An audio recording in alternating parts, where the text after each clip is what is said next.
Comprou seu imóvel na planta e a obra está atrasada? Se você está pagando aluguel por conta do atraso da obra, se a construtora não te dá um prazo certo de quando ela vai conseguir te entregar as chaves, se você já não sabe mais o que fazer com essa situação, fica aqui no vídeo que eu vou te mostrar um passo a passo do que você precisa analisar e quais direitos você tem por conta do atraso detalhadamente. Mas antes disso, deixa aqui seu like e se inscreve no nosso canal. Primeira etapa, ou a primeira coisa que você deve fazer é certificar se realmente a obra da sua unidade, do seu apartamento, está realmente atrasada. E como você vai fazer isso? Vamos lá. Primeiro passo, pegue o seu contrato de compra e venda, aquele que você assinou com a construtora. Esse é o documento. Pegue o contrato de compra e venda, vá lá no contrato. Normalmente, depois da sua qualificação, onde estão os seus dados, os dados do imóvel, da unidade que você adquiriu, normalmente nessa parte ou nesse quadro resumo,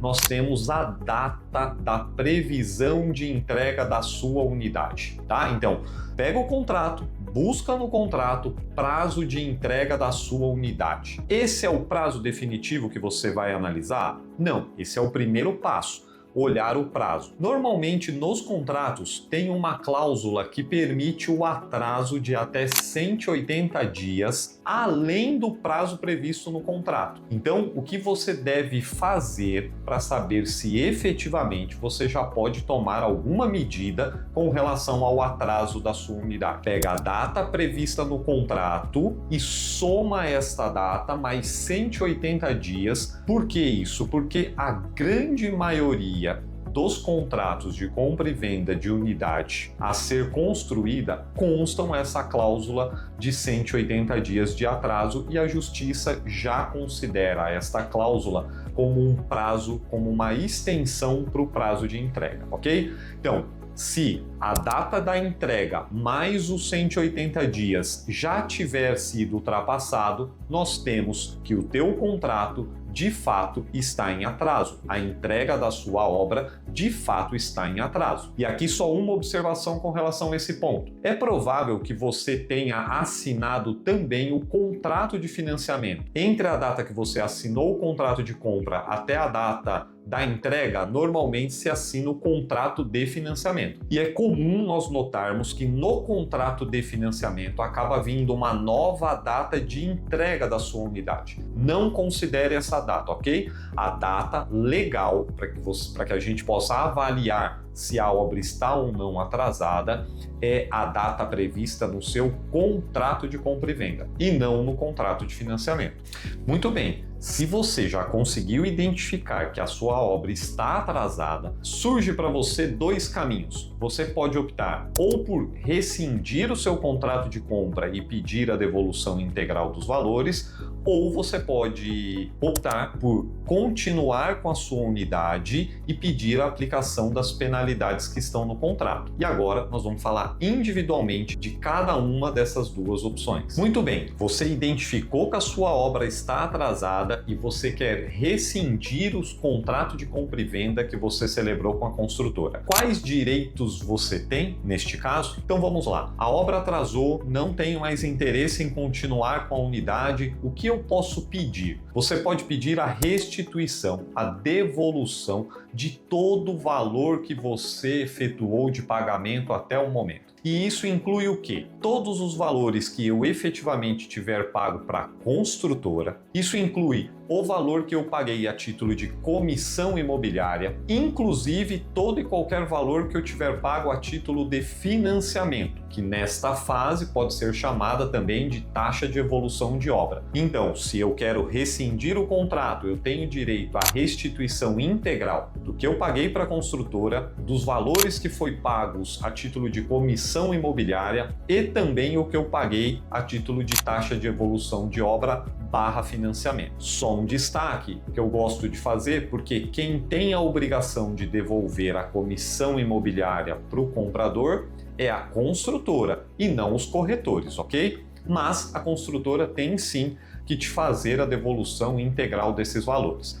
E, juntamente com isso, e aí caso a caso, pode ter também aí a incidência de um dano moral, dependendo do caso, e todos esses valores eles devem ser corrigidos monetariamente e acrescidos de juros e as despesas que você eventualmente tiver para ingressar com a ação. Muito bem, se você já conseguiu identificar que a sua obra está atrasada e a tua intenção é dar continuidade no teu contrato e ficar com o teu apartamento, é sobre isso que a gente vai falar a partir de agora.